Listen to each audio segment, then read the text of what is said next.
Na luta livre, as melhores rixas são construídas com base em paixão, traição e interesses pessoais. Mas então, há as rixas que fazem você parar e perguntar: espere, eles estão brigando por isso? Bem, a WWE tem um longo histórico de histórias tão ridículas que deixam os fãs de queixo caído, seja por comédia não intencional ou por absurdo absoluto. Algumas dessas rivalidades parecem ter sido criadas 5 minutos antes do início do show. Hoje, vamos nos aprofundar nos motivos mais bizarros, ridículos e completamente malucos pelos quais os superastros da WWE entraram em guerra. Alguns foram esquecíveis, outros se transformaram em clássicos cult, mas todos deixaram os fãs se perguntando em que diabos eles estavam pensando. Chris Jericho vs Kane. A briga pelo café derramado.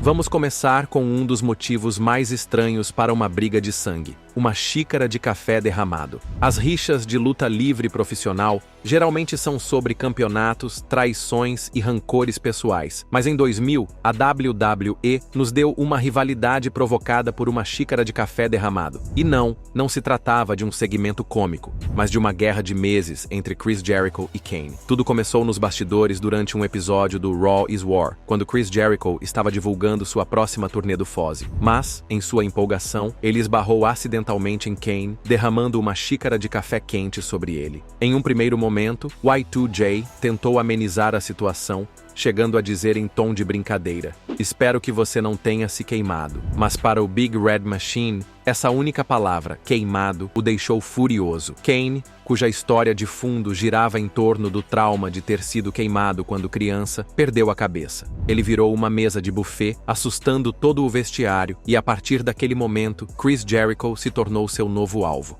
Kane deixou suas intenções claras mais tarde naquela noite. Ele invadiu o ringue durante a luta de Jericho pelo campeonato europeu contra William Regal. Em vez de se preocupar com o título, Kane estrangulou Y2J direto para o inferno, fazendo com que ele perdesse a luta e dando início oficialmente à briga entre eles. A partir daí, as coisas ficaram ainda mais estranhas. Uma semana depois, Kane apareceu no Raw para uma entrevista. E em vez de se concentrar na vingança pelo incidente do café, ele subitamente começou a falar sobre como odiava pessoas bonitas como Jericho, porque aparentemente isso agora também fazia parte de sua motivação. Os dois se enfrentaram várias vezes, com Jericho se vingando ao esmagar Kane com uma cadeira de aço durante sua luta pelo título Hardcore contra Steve Blackman. Kane retaliou estrangulando Jericho em uma janela de vidro, o que resultou em um confronto brutal no Survivor Series 2000, no qual Kane venceu. Mas a rivalidade não parou por aí. A WWE estendeu-a por mais um mês, levando a um combate Last Man Standing no Armageddon 2000. A estipulação era simples: manter seu oponente no chão por uma contagem de 10. Mas Kane, sendo o monstro que era, recusou-se a ficar no chão. Então, Jericho teve de ser criativo. Ele enterrou Kane sob uma pilha de barris, mantendo-o preso por tempo suficiente para vencer a luta. E sem mais nem menos, o conflito terminou. Em retrospecto, toda a imagem de Kane girava em torno de seu trauma e raiva. Mas a WWE nunca explorou isso de fato. Em vez disso, tivemos uma briga sobre café, viradas de mesa em buffets e Kane falando sobre como ele odeia pessoas atraentes. Ainda assim, Kane e Chris Jericho acabaram produzindo algumas lutas muito boas que foram brutais no Survivor Series, Rebellion e Armageddon. Eles colocaram Kane como um verdadeiro monstro e mostraram como Chris Jericho era realmente forte. Edge versus Booker T, a disputa por um comercial de shampoo japonês. O início dos anos 2000 não foi exatamente o ano de maior inspiração criativa da WWE, e com a WCW fora do mercado, a WWE estava lutando para preencher o vazio deixado para trás. Mas, em vez de criar uma história significativa para duas estrelas em ascensão como Edge e Booker T, a WWE decidiu que a melhor maneira de colocá-los no card da WrestleMania era uma batalha por causa de um comercial de shampoo japonês. Sim, você ouviu direito. Antes da WrestleMania 18, uma empresa de shampoo japonesa estava procurando um superstar da WWE para aparecer em seu próximo comercial. Booker T, 5 vezes campeão da WCW, estava determinado a conseguir o papel. Ele estudou japonês, preparou um roteiro completo e até pediu ajuda a Yoshihiro Tajiri para aperfeiçoar sua apresentação. Mas, de alguma forma, seus sonhos foram destruídos quando foi revelado que a empresa escolheu Ed em seu lugar. Por quê? Porque, de acordo com o executivo da empresa, Ed tinha cabelo como um leão. Esse foi o motivo. Quando o anúncio foi exibido no Titantron, Booker T fez uma birra no ringue, furioso porque seus sonhos de comercial de shampoo haviam sido roubados. E, a partir daquele momento, essa rivalidade ridícula nasceu oficialmente. Sem campeonatos ou outras traições pessoais, a WWE tentou aumentar o calor, fazendo com que Ed e Booker T se insultassem nos bastidores. Isso resultou em um segmento em que os dois homens ficaram frente a frente, chamando um ao outro de estúpido, repetidamente, como crianças discutindo em um parque de diversões. Em um determinado momento, houve até rumores de que essa rixa deveria levar a um combate hair versus hair, o que pelo menos teria feito algum sentido devido ao tema. Mas, em vez disso, a WWE manteve o enredo do shampoo e marcou o combate sem nenhuma aposta real. Quando a WrestleMania 18 finalmente chegou, Ed e Booker T tiveram apenas 6 minutos para resolver suas diferenças. Os dois homens fizeram o melhor que puderam com o tempo que tinham. Ed, que vinha de uma lendária luta TLC na WrestleMania 17, ainda era considerado um futuro protagonista. Booker T, apesar de seu carisma hilário, era claramente capaz de fazer mais do que uma luta de rancor por causa de produtos para o cabelo. No final, Ed conseguiu a vitória. Durante a partida, um fã segurou um cartaz enorme que dizia: "Eles estão brigando por causa de shampoo". Esse cartaz resumiu perfeitamente a falta de sentido dessa história. Apesar desse passo em falso, Ed e Booker T continuaram a ter carreiras no Hall of Fame, vencendo vários campeonatos mundiais e garantindo seus legados como grandes nomes de todos os tempos. Mas, mesmo com todas as suas conquistas, não há como apagar o fato de que a WWE os fez brigar por causa de shampoo. Al Snow versus Big Boss Man, a briga por causa de um cachorro morto. Vamos voltar alguns anos atrás, quando a atitude era da WWE e, certamente, estava repleta de histórias ultrajantes e que ultrapassavam os limites. Al Snow versus Big Boss Man, em 1999, é um ótimo exemplo. A rivalidade entre os dois começou como qualquer outra briga de meio de tabela durante essa época. Mas então, a WWE decidiu acrescentar uma reviravolta realmente bizarra. Um cachorro, mas não era qualquer cachorro. Al Snow tinha um chihuahua amado chamado Pepper, que ele carregava com frequência na televisão da WWE. Mas Big Boss Man, retratado como um heel cruel e sádico, viu uma oportunidade de torturar Snow de uma forma profundamente pessoal. Ele sequestrou Pepper, mantendo o cão como refém para atormentar Snow. As coisas pioraram quando Boss Man convidou Snow para um hotel, alegando que estava pronto para devolver Pepper. Quando Snow chegou, Boss Man lhe ofereceu uma refeição antes de fazer a terrível revelação. Snow havia acabado de comer seu próprio cachorro. Sim, a WWE realmente teve uma história em que um lutador foi enganado para comer seu próprio animal de estimação. Com a vingança em mente, Snow desafiou Boss Man para uma luta pelo Hardcore Title no Unforgiven, 1999. Mas essa não era uma luta qualquer. Era a infame luta Kennel from Hell. Uma gaiola de aço cercava o ringue. Ao redor dela havia uma estrutura Hell in a Cell e, entre as duas gaiolas, Rottweilers ferozes para impedir a fuga. No papel, parecia ser um confronto brutal e intenso. Na execução, foi um desastre completo. Primeiro, os cães não eram nada cruéis. Em vez de rosnar e atacar, eles estavam completamente desinteressados, sendo vistos com frequência vagando pelo ringue ou latindo aleatoriamente. Em um determinado momento, Snow tentou fazer com que um cão mordesse a mão de Boss Man, mas o cão o ignorou completamente. A ação dentro do ringue não foi muito melhor. O público estava completamente silencioso, sem se impressionar com a briga lenta e sem inspiração. Nem mesmo os comentaristas conseguiram levar a sério, com Jim Ross e Jerry Lawler zombando da luta em alguns momentos. Eventualmente, depois de 10 minutos dolorosamente longos, Snow escapou da gaiola para vencer a luta. Mas ninguém realmente se importou. Olhando para trás, essa briga poderia ter funcionado se fosse tratada de forma diferente. O próprio Al Snow chegou a admitir que havia potencial. Se a empresa não tivesse deixado a bola cair, acho que poderia ter sido, no que diz respeito à relacionabilidade, acho que poderia ter sido uma história realmente incrível. Mas, em vez disso, tivemos um dos ângulos mais absurdos da história da WWE, encerrado por uma das piores lutas de gimmick já planejadas. É seguro dizer que essa é uma rivalidade que eles preferem que você esqueça. Chris Jericho versus Fandango. Uma disputa por um nome. Aqui está outra história em que Chris Jericho está envolvido. Em 2013, Chris Jericho já era uma lenda no mundo da luta livre. Campeão mundial por várias vezes, futuro membro do Hall of Fame e um dos artistas mais carismáticos da história da WWE. Ele passou anos se solidificando como uma pedra angular do setor. Mas apesar de tudo isso, a WWE muitas vezes se esforçava para encontrar disputas significativas para ele quando retornava para curtas temporadas. E na WrestleMania 29, eles lideram uma das rivalidades mais bizarras de sua carreira. Uma briga que começou porque ele zombou da maneira como seu oponente pronunciava seu próprio nome, Fandango. Antes de 2013, Johnny Curtis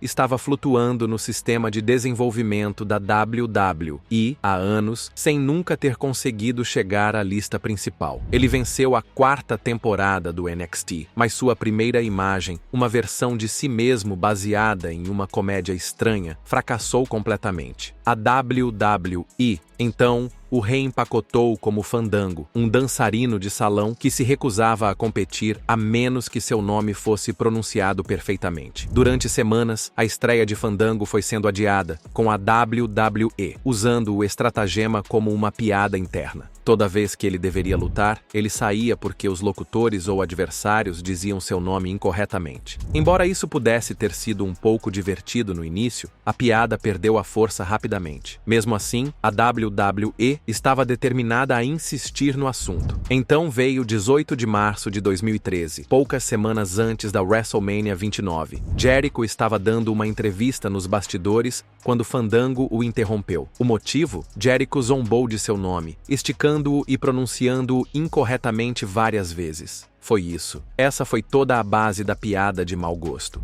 Em resposta, Fandango atacou Jericho no SmackDown, custando-lhe uma luta contra Jack Swagger e atingindo-o com seu finalizador de queda de perna na corda. E sem mais nem menos, a WWE marcou a luta para a WrestleMania 29. Se tivesse sido uma luta descartável no Raw, ninguém teria se importado. Mas era a WrestleMania e Jericho estava sendo usado para promover um dançarino de salão, um personagem que não tinha potencial real a longo prazo. Para piorar a situação, Fandango não era exatamente o favorito dos fãs. As multidões já haviam se voltado contra ele durante a preparação, com os fãs na Filadélfia gritando em alto e bom som: "Você não sabe lutar contra ele." A WWE ignorou a reação e seguiu em frente mesmo assim, esperando que seu tema de entrada e sua rotina de dança de alguma forma o transformassem em uma estrela. E, em uma das decisões mais desconcertantes da noite, Fandango realmente venceu. A vitória de Fandango sobre Chris Jericho deveria lançá-lo ao estrelato. Em vez disso,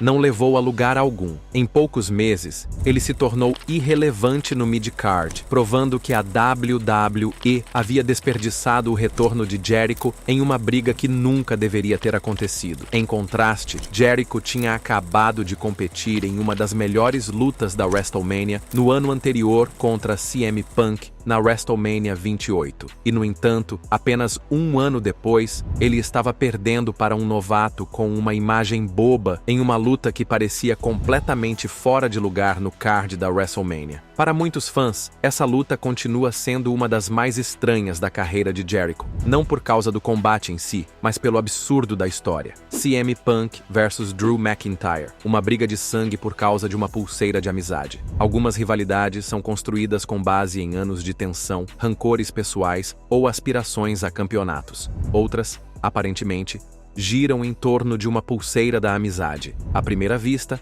a briga entre CM Punk e Drew McIntyre tinha todas as características de um clássico instantâneo. A história deles remontava ao Royal Rumble de 2024, quando McIntyre lesionou o tríceps de Punk após um brutal Future Shock DDT, forçando o autoproclamado melhor do mundo a perder a WrestleMania 40. Só isso já foi suficiente para alimentar uma rivalidade acirrada, mas a WWE decidiu levar as coisas em uma direção diferente. Quando Punk retornou, ele tinha como missão arruinar as chances de McIntyre de se tornar campeão mundial dos pesos pesados. Ele custou o título a Drew no Clash at the Castle, atacou-o durante o Money in the Bank e fez todo o possível para garantir que o momento de glória de McIntyre fosse destruído. Isso era pessoal, ou pelo menos deveria ter sido. Então, a WWE decidiu introduzir o bracelete. O que começou como uma briga de sangue foi ofuscado por uma pulseira da amizade feita por um fã que CM Punk carregava com os nomes de sua esposa, AJ Lee, e de seu cachorro, Larry. Drew roubou o bracelete,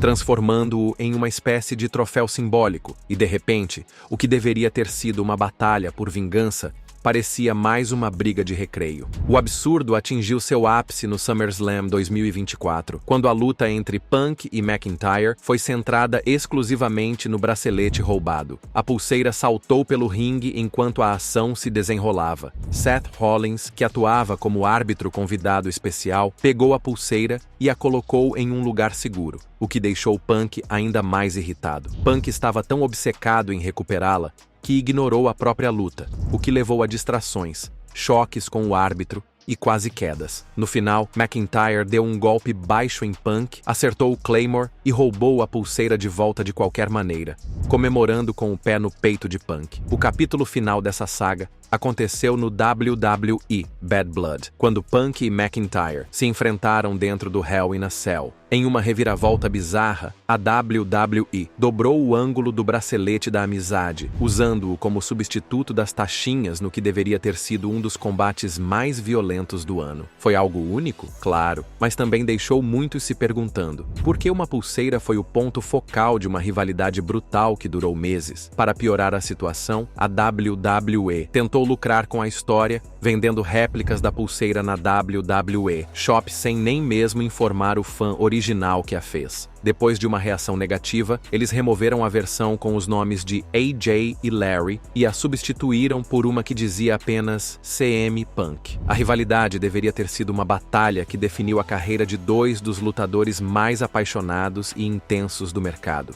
Mas, no final das contas, por mais brutais que tenham sido as lutas, é difícil levar uma rixa a sério quando um de seus maiores argumentos de venda é uma pulseira de amizade roubada. Ainda assim, essa saga teve um final feliz. A fã em questão compareceu ao Bad Blood, onde conheceu Punk, e a noite ficou ainda melhor quando ele a presenteou com uma pulseira que ele mesmo fez. Ted DiBiase Jr. versus o Nico, o convite para a festa que deu início a uma briga. Se você achava que uma pulseira de amizade era um motivo bobo para uma briga, espere até ouvir sobre uma rivalidade que se resumiu a um convite perdido. Em 2012, Ted DiBiase Jr., filho do lendário Million Dollar Man, Ted DiBiase, se viu envolvido em uma rixa com Hunico por algo que mal se qualifica como um problema, um convite de festa perdido.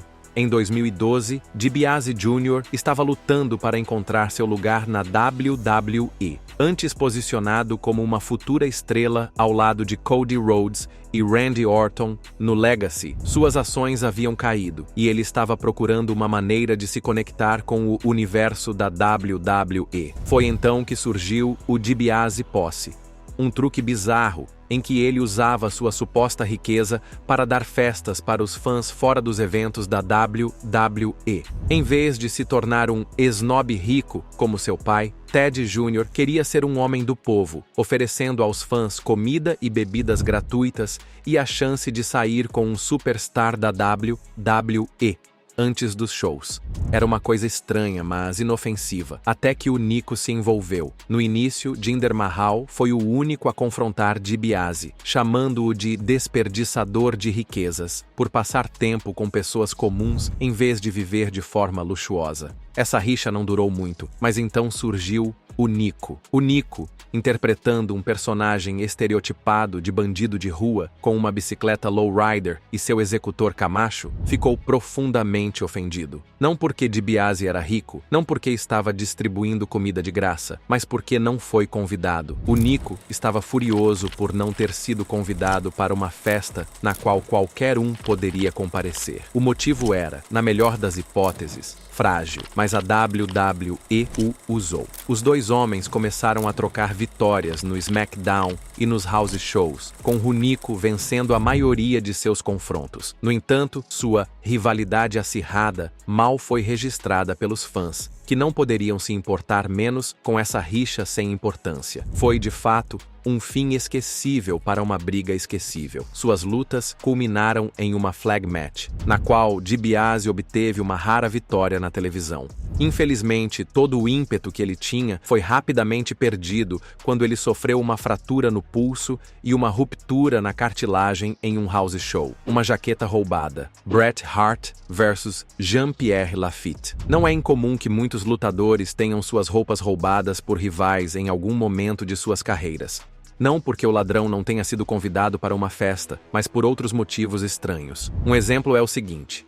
Em 1995, Bret The Hitman Hart se viu envolvido em uma briga bizarra por causa de sua jaqueta. Enquanto a maioria dos competidores lutava pela glória, Carl Ouellet, cujo apelido era Jean-Pierre Lafitte, estava mais interessado em roubar a jaqueta de Bret Hart. A história teve início quando Lafitte, que a WWE classificou como um pirata implacável, por que não, roubou a jaqueta de couro de Bret e desfilou com ela como se fosse um tesouro valioso. A justificativa, de acordo com Lafitte, The Hitman havia desrespeitado sua ascendência, porque no kayfabe, Lafitte era supostamente descendente de um pirata francês do século XVII, chamado Jean Lafitte. A WWE se inclinou para esse absurdo, apresentando Lafitte como um bandido sem lei, roubando não apenas a jaqueta de Bret, mas também o equipamento do ringue e até mesmo os pertences dos fãs nas semanas que antecederam o combate. Bret, é claro, não ia deixar que um pirata o desrespeitasse, e a briga se intensificou em uma luta no In Your House 3, Triple Header. Apesar da configuração ridícula, os dois fizeram uma luta muito mal avaliada, mostrando a surpreendente capacidade atlética de Lafitte e a habilidade de Bret de fazer qualquer um parecer $1 milhão.